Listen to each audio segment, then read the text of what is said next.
Tanpa anda sedari, anda telah membenarkan malware ke peranti anda. Scam APK adalah scam yang sering berlaku. Scammer akan perangkap mangsa dengan menghantar malware ke telefon mereka. Scammer akan menyebarkan pautan atau menghantar fail APK melalui aplikasi seperti WhatsApp dan Telegram.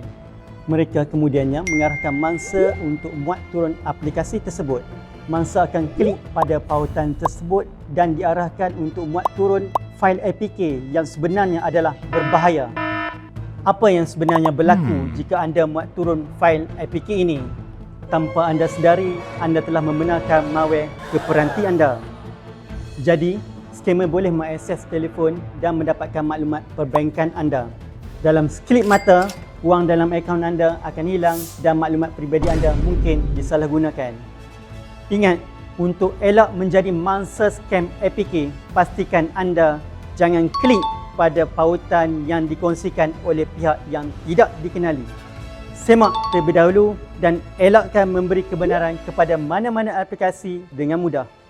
Hanya muat turun aplikasi daripada gedung aplikasi rasmi. Lindungi diri anda daripada menjadi mangsa.